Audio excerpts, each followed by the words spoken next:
our players in the upper left. In the red, we have Grandmaster Wongjin Star Soki. And in the bottom right, his opponent, the underdog, in the blue. He is Master Root Yogyo. And just so you guys know, this doesn't refer to their ladder ranks. I know that we call that Grandmaster and Master, but I assure you that Yu-Gi-Oh is a Grandmaster player. I assure you. Prove it, Artosis. Yeah, I guess I have prove to prove it, man. I guess I have to go find which barcode Zerg he is up in that top 200. Now, this is a one-on-one map, so they do know the opposing player's starting locations, or opposing player, I should say. So, you know, it's going to be a map where I think you're right, Artosis. I think we're going to have a lot of aggression. Again, if you're just now joining us, I know we have a lot of people just now tuning in here, as the internet is kind of catching word that we're doing this here at GoMTV.net, covering this tournament. This is a best of one. Yeah. And I can't emphasize that enough, because if you're used to watching Artosis and me, and I'm sure some of you guys watching are, you're used to us casting best of threes here. So that's definitely keep that in mind. It's going to require completely different play styles. Yeah, and it's actually in many ways very interesting. You can't actually look at it and say this is completely inferior, because best of ones do exist. Winning a single game is an important skill to have. And of course, planning a best of three, the better player more often grinds that out, which does make this more volatile. You do have to admit that, but it's still a very interesting tournament format, which we can learn some different things from than we would in a best of three. Yeah, absolutely true. It's a totally different beast, you could say. Yeah. Now, Sulky and Yu-Gi-Oh! Both opening up with Hatch first. And one thing I have noticed from Sulky is that in Zerg vs. Zerg, when he opens Hatch first, he's more likely to go very aggressive Ling Baneling with speed. Yeah. Well, not the Baneling with speed, but the Ling with speed. The Ling with speed, absolutely. All right, so their overlords are both going to get in here. They will get out before the queen can come out to provide some anti-air here. That's actually one of the biggest differences in ZVZ from StarCraft 1 to StarCraft 2. This actually fixed a little bit of history for you guys. This is actually what fixed Zerg versus Zerg in StarCraft 2. Yeah. Was that the Zerg actually got an accessible overlord? I mean, excuse me, an accessible anti-air that could be used to drive out the overlord that also had an economic function, so there was a reason to want to get it. Yeah. Because in Zerg vs. Zerg in StarCraft 1, you kept the overlord over their base the entire time. You literally would just see like, oh, you made an extra drone. All right, now I'm going to make an extra drone. Yeah. Or 2 extra drones, perhaps. Yeah, or he's going to make a hatch, and then, eventually both guys go 3 hatches. Very slim margins existed in Zerg vs. Zerg in StarCraft 1, but in StarCraft 2 with the Baneling Nest, there are definitely some bigger margins, bigger room for error on both sides. Absolutely. Okay, now we got the Baneling's Nest in the front here for Yu-Gi-Oh! That's a good way to set up a little obstruction at the entrance, so it's not as easy to get in. You can use your queens around that too, or put a spine crawler up, something that can make more of a wall so you can have some kind of crowd control if your base does get attacked early on. And take a look at the production tab, because you can see that they are basically playing exactly the same, and when you see something different, that's when it's important, because otherwise, I mean, they're doing the same thing, it doesn't matter. And we do see just a few extra lings being made by both, but look, it's 4 versus 6 being made, so really, the differences here are so minute. Yeah, pretty marginal here. All right, well, it looks like we're going to have these one ling at least get inside of here. That is pretty huge. Yeah, gets to, well, it doesn't get that much scouting, but at least you can see that there's no layer on both sides. On the other hand, Sulky gets a little bit better scout, and it looks like he's going to save one or perhaps both of these Zerglings. So the tiniest little advantage going to Sulky there. It's pretty tough to stop at least one of those Zerglings from getting inside of the base. Yeah. But yeah, that was a nice job by him back there. And as you can see here, okay, he's going to put down 2 evolution chambers here. This creates, again, more of an obstruction here at the entrance, which can allow the queens and the few Zerglings and Banelings to block off anything else that's going to be coming inside. Well, Sulky is going up to the lair a lot quicker. After actually scouting what was going on in Yu-Gi-Oh's base, he decided he was safe to tech up, and he was absolutely right. Yu-Gi-Oh getting the double evolution chamber tells us he's probably going to stay on Roach Tech. But will we see mutas out of Sulky? That's the question. Yeah, that is the big question. We're going to find out in a little bit here. Now, he's trying to do some damage to these drones, not very effective. And it looks like, again, this Ling will get inside the main base here and scout that extractor for just being made. And the same story over here for Yu-Gi-Oh! He does spot that layer being produced. A lot of information gathered on both sides there. It's too bad for Sulky couldn't stop that one Ling, because seeing that the layer is up at that time, or at least is still morphing at that time, is really going to make him think that this is very possibly going to be Mutalisks. Yeah, I got to agree with you. And it looks like the response there for Sulky, from all that intel he got there, was to go ahead and get a third hatchery up here. 1-1, range attack and carapace coming here for Yu-Gi-Oh! Yeah. So these guys are both going in completely different teching paths. Yeah. When that layer's done, I do expect that we'll see some roach speed being gotten so that he can actually move around the map. Possibly a Hydralisk Den going up right away. It's a little bit harder to use Infestors immediately against mutas right now, but if you get enough spores, it's possible. So we'll have to see what Yu-Gi-Oh! Wants to do. Does he get hyper-aggressive against Aspire, or does he turtle it up a bit and wait for his roach numbers to really build? Yeah, we're going to have to wait and see. It looks like these Lings are going to try to come down here and do force a cancel.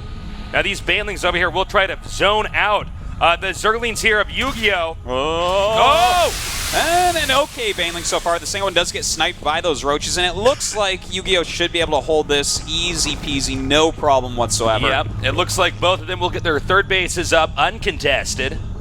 Yeah, and we do have the Roach Horn going up for Sulky after he starts 9 mutas, so he is going to transition out. Nowadays, with the new Spore Crawler buff, you don't stay on mutas all game normally. Yeah. Maybe if your opponent goes mutas too, but... There's a point in time where mutas are out of style, and you can't really make them work for that much longer. Yeah, and Yu-Gi-Oh! Is getting those Spore Crawlers just in the nick of time, so it looks he should like be fine. Sulky is going to try to come in here and potentially force another cancel, but I think with the number of Banelings and Roaches that we see there right now, it's not going to be a good option. Yeah, we do have also right now Sulky going for the Infestation Pit just slightly behind Yu-Gi-Oh! So he is going to be behind a little bit on that ground army, but at least he has some map control to make up for it. He has a lot of Lings out there, and the Mutalisks will make sure there's no Overlords around. And of course, they're very good at just picking off any units out in the map. All right, so here come the mutas now. And I want to put out, Yu-Gi-Oh! did do a good job of evacuating most of the Overlords here. We see a lot of Zerg players do a much worser job here. Yeah. He will clean up these two, and I believe there's one more in the upper left that he can still get here. You know what I love that I'm seeing here, Tasteless? Yeah. Is that Sulky is actually going directly from Mutalisks into Swarm Hosts. And of course, Swarm Hosts, once you get enough, will do outstandingly well against Roaches. And this is quite genius, because after the Zerg gets his third base up, he's going to want to make a lot of Roaches and try to crush the other Zerg's base. But with the Swarm Host there, he's going to make that investment of Roaches and other attacking units not useful, as a Swarm Host can hold off countless numbers. Yeah. I do wonder, once he realizes that it's Swarm Host, if he'll go for Baneling speed, because it takes a while for Swarm Host to get effective against just rolling through the Locust with Banelings. And of course, with Cats on his team, there's no question in my mind that Yu-Gi-Oh! Knows about that. Oh yeah, have you watched Cats' stream where he just gets mad Swarm Hosts and turtles it up? It's pretty fun. It's pretty fun to watch.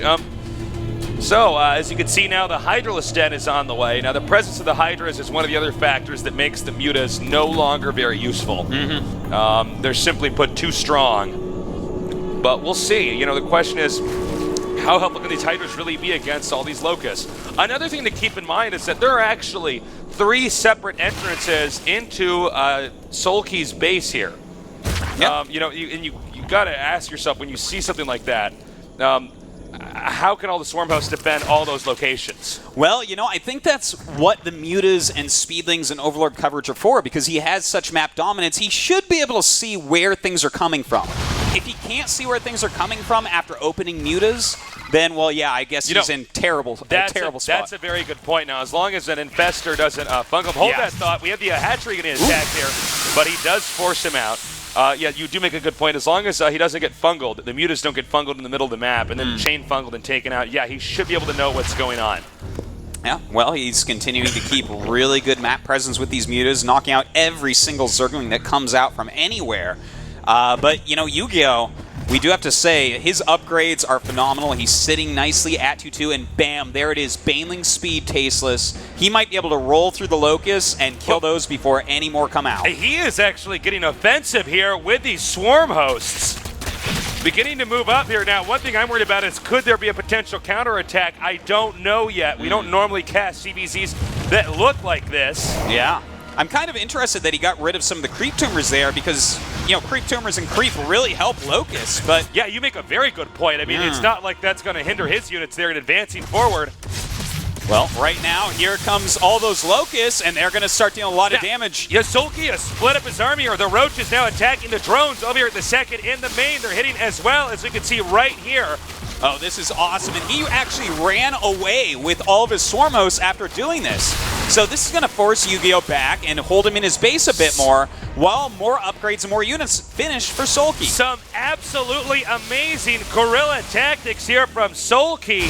I am so impressed right now. Look how he avoids the infested Terrans, and then, again, even if these Roaches are taken out, that's a lot of infested Terran energy that is now being put into use and being offensive. Yeah, Sulky is playing just brilliantly here, but Yu-Gi-Oh!'s counter push is going to be very powerful. A lot of the supply is in those Swarm Hosts, and have they paid for themselves yet? I don't know that they have, Tasteless. It looks like he's going to advance forward once again here with all these Swarm Hosts and Mutas. And it looks like we're going to have another attack over here. The supplies right now, a maxed out Sulky to 168 here for Yu-Gi-Oh! Our Red Zerg looking fantastic right now. Yu-Gi-Oh! In a lot of trouble. Well, we have a lot of fungal growths going out, and the Locust starting to pick off a few of these infestors. That's always very painful. And he is kind of damaging the whole army. In the meantime, some Banelings with speed have been created, so that can help him bust through that Locust swarm. Yeah, that's a very good point. He can clean out this Locust Swarm, and before the next set of Locusts come out here, it's possible that Yu-Gi-Oh!'s superior upgrades right now on the Roaches and the Hydras may end up breaking Sulky. This looks like incredible handling here from Yu-Gi-Oh! Yeah, look at that. The supplies getting a lot closer from this. And in fact, after all is said and done, they're just about equal in supplies. Great play by Yu-Gi-Oh! So far. He is pushing forward, and their hives are lined up with better upgrades for Yu-Gi-Oh! He might be able to do it. And on top of that, over here in the upper right, this base is undefended. If he loses that, he is going to have a major economic deficit here. By the way, a very easy move right now for Yu-Gi-Oh! Would be to take the fourth base. Yeah, taking a fourth could be very important here. But don't forget, his infestors right now have no energy, so a big chunk of his supply is useless at the moment, even though he's made it a lot more even game than it was before. Yeah, you can't morph those infestors into Archons. There's not much you can do with them for the time being. So it looks like, again, he's going to have to regroup over here. Now, I like what Sulky's doing here, taking that upper left base. Even if he can't defend that, if it's attacked, it's another location that Yu-Gi-Oh! Is going to have to focus on, which allows Sulky to once again counterattack into Yu-Gi-Oh!'s base. You know what I truly would not mind seeing, Tasteless, is Yu-Gi-Oh! Throwing up some of the Swarm Hosts of his own, because he does have that +2 carapace on top of the +2 attack that both he and Sulky has. So his Locust would actually be much more worthwhile, and we don't have any sort of Baneling speed upgrade done for Sulky. You know, he actually would just kind of be behind against that unit composition. Yeah. That's a very good point, Artosis. And again, here's the counterattacking I was talking about. Sending these Roaches over here, and now sending much more of his army elsewhere right now. He's trying to zone out Yu-Gi-Oh! To keep Yu-Gi-Oh! At an economic deficit, while Sulky continues to expand and consume the rest of the resources on the map. That's right, and in the meantime, Sulky is running around and zoning out the map just so perfectly. This is beautiful to see. Beautiful. Oh man, he is really throwing Yu-Gi-Oh! For a loop. What is Yu-Gi-Oh! Supposed to do here, You know, Tasteless? it's funny, Artosis, because Yu-Gi-Oh! is doing such a good job at holding off the attack, but I didn't realize that Sulky was going to be so good at the follow-up. Yeah, you know? You see, Yu-Gi-Oh! Had a moment of strategically outplaying Sulky with those speed Banelings just rolling through the Locust. He strategically outdid him, but here he is being outplayed in other ways at the moment. That's very true. Now, it looks like we're going to have a full-on engagement here, but the concave always beats the convex. Now pushing his opponent back out right now. Again, Sulky everywhere with these Roaches just doing too much damage. He certainly is, but here we go. Yu-Gi-Oh! With some nice fungal growths coming into the fourth base of Sulky. if he can take this out cost efficiently, that is going to help him a lot. All right, Yu-Gi-Oh has to do some damage and do it now.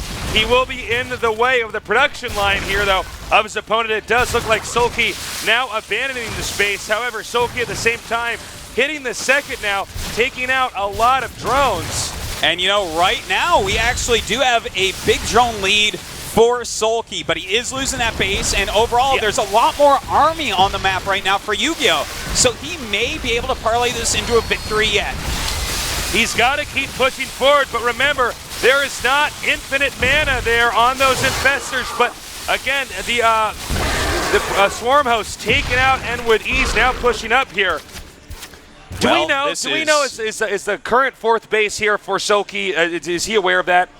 Is Yu-Gi-Oh aware of that on the map? I will check that for you, Taste. No, he's actually not aware, but nothing's mining there, so it doesn't really matter that much right now. Well, I believe there's a drone transfer happening this very second. Yes, I think you are right. But Yu-Gi-Oh has so much more supply, I think he's actually just going to go kill Sulky in a minute. You know, this is one of those games where one player is playing very fancy and the other one is playing, simply put, very solid. Yeah. And I think you're right. This looks like it should be the beginning of the end here with Yu-Gi-Oh!